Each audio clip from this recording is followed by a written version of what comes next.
What's up, guys? This is Coach Grant with First Down Training, and today we're going to be breaking down the secret to catching every single pass. So I hope this video helps you guys out. Hope it can help your hands improve. But also, fellas, if you are a wide receiver and you guys would like to improve your route running, your press releases, and also your hands this offseason, as well as get faster, more explosive, improve your balance, check out that very first link in the description below for our ultimate 8-week wide receiver workout plan. What you'll get access to is 2 months of daily wide receiver gym and on-field drills that you guys can do to improve your skills. Give you the exact sets and reps to do, examples of each exercise and drill, and just how to perform each one. So check out that very first link below if you're interested in that, fellas. Let's get started with this video. So the first catch that I want to talk about today is going to be a jump ball situation. So a lot of times, wide receivers, we trust you on the outside to go up and get that 50-50 catch. How do we consistently come down with that and make that catch? And that's what we're going to be discussing. So when this ball's thrown up, this is Evan Stewart, former 5-star wide receiver at Texas A&M, and he comes down with this jump ball catch. So most important thing, anytime you're going up for a 50-50 ball, underthrown, maybe it's like back corner of the end zone,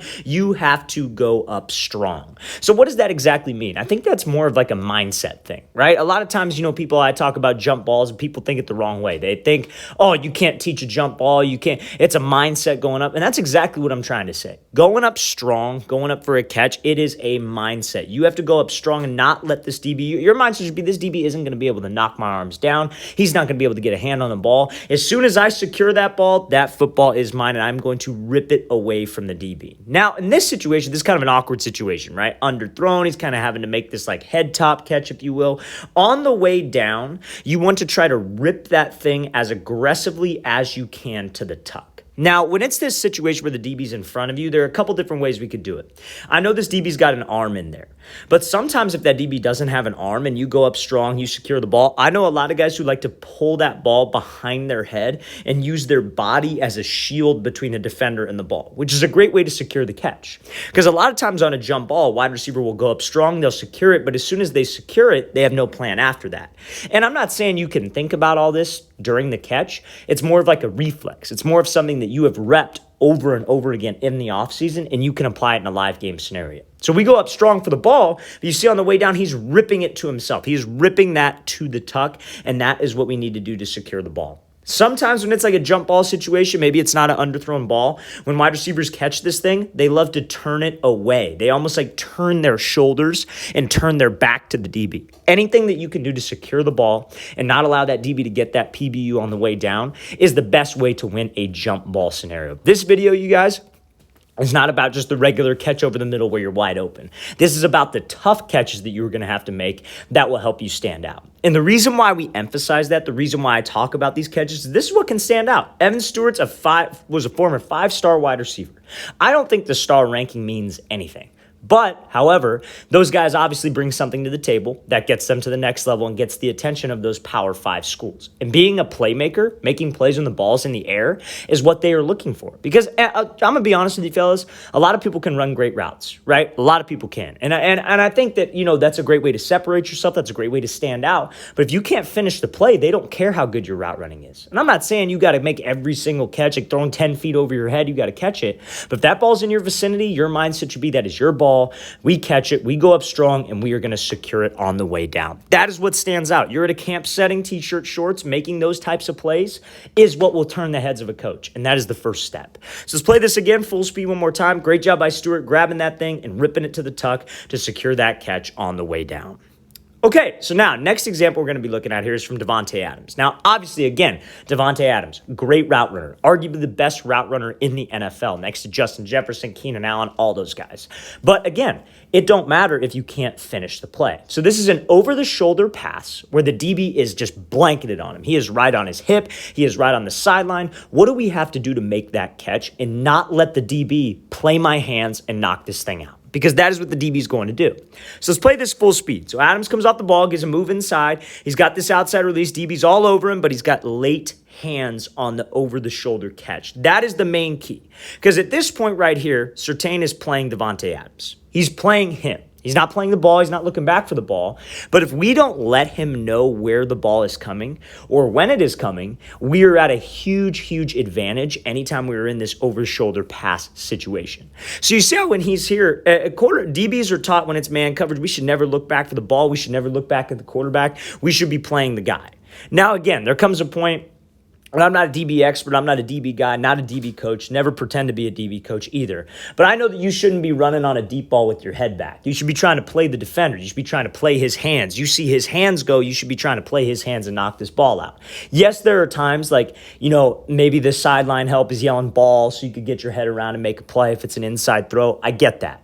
But more often than not, receivers give away the deep ball by showing their hands too early. So they'll be running hip to hip with a guy. They'll see the quarterback throw the ball, then they start extending their hands out. You are letting that DB know exactly where the ball is going to be placed. We want to try to be as late as possible with my hands. See how Adams doesn't even show his hands until that ball is already over his shoulder and already falling into the bucket. Now you see, when he does this, and this is not something that you can think about during the play, but he has taken that photo of the ball with his eyes, right? We just did a camp in Orlando, right? We just did a camp in Orlando, Florida, wide receivers, a couple drop passes. And the biggest reason that wide receivers were dropping those passes is they're trying to get upfield too quick. They're trying to accelerate and run. They're not taking that photo, that picture frame of the ball. Now, if you're not doing that in practice, you damn well aren't going to be doing that in a game. Because in a game, he ain't thinking about, I got to make sure I look this ball all the way in. The only thing in his line of vision should be the ball. He's not thinking about that. He's just thinking about the route, the play, and just making a play. He can't be thinking about all those little details. But in the offseason, t-shirt and shorts, you're just running routes. You have no defenders out there. You need to be repping that out. Practice late hands. Anytime you're catching fades, deep posts, deep corners, let's try to be late with my hands. Because the better I get at that, the more it's going to translate to this situation and not let that DB react. One other reason, because how many times have you guys been thrown a deep ball and you're not able to catch up to the deep ball? Quarterback throws a ball, it's a good spin, but that ball is just maybe a yard or two out in front of you. A lot of times what happens is wide receivers will show their hands like this, and they still have like 3 more yards to run, and that's why the ball's way overthrown. The reason why you want to be late with your hands is not to give the DB time to react, but also so you could catch up to those ones that maybe look overthrown. If you're late with your hands, that means you could keep your arms pumping even a few yards longer than what we normally do. So make sure, fellas, any over-the-shoulder catch, we are late with my hands. Let's play this thing again, full speed one more time. Great job by Adams. Again, sometimes DB's going to have tight coverage, but to make ourselves a playmaker, we have to make those big plays downfield. Okay, so this is another example here from Evan Stewart and the same 5-star wide receiver we were talking about before at A&M.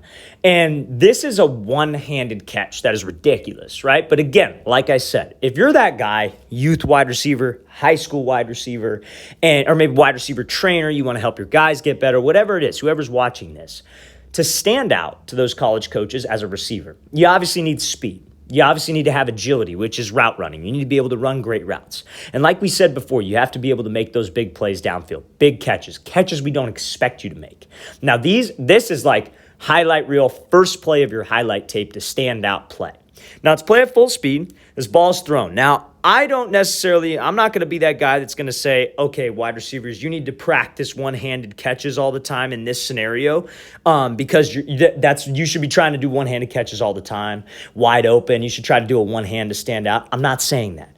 I'm saying you are going to be put in a situation where a DB is going to be holding you. You're not going to be able to get your arm free, and you are going to have to catch this thing one-handed. That's just fact of the matter how it is. Whether you're running over the middle, whether it is a deep ball like so, you are going to have to eventually make an attempt at a catch with one hand because this hand will not be able to get free. Maybe the ball's super high. You could reach higher with one hand, too far in front, or like I said, somebody's grabbing on you. So you have to practice these one-handed catches. Not all the time. I'm not saying you're out there in a practice setting with coaches around and you're working on your one hands. I'm saying by yourself, work on some grip strength exercises. Work on, let's say you're just playing catch with the quarterback. Maybe catch 20 regularly with 2 hands, catch 20 with the right hand, 20 with the left hand, just to work on that and get comfortable with it. Because like I said, these types of plays stand out, and you bet your ass you're going to be put in a situation like this at least once or at least twice in a given season. So one-handed catches, fellas, you got to make sure that we have a strong grip. That's how we make that catch. Number 2, hand-eye coordination. You see how the same thing as that Davante Adams catch. What is he doing with his eyes? He's seeing it hit his hands. The only thing in his line of vision is the football. I think of it like a picture frame, right? Like a self-portrait. The only thing in that self-portrait is a person. The only thing in your self-portrait when you're catching the football should be the football. That tracking it all the way in is what's going to help you with those one-handed catches if you have a strong grip and if you've repped it out. So one-handed catches, fellas, great way to stand out, and we're going to eventually have to make them and have that situation where I throw one hand out there. All right, fellas, really want to thank you for watching. I really appreciate it. If you guys have any questions at all, don't hesitate to leave those in the comment section below. Always appreciate the feedback. It's always great to hear from you guys. And again, fellas, if you would like an 8-week wide receiver gym and on-field workout schedule, everything you should be doing as a wide receiver this offseason, check out that very first link in the description below. I'll see you guys next time.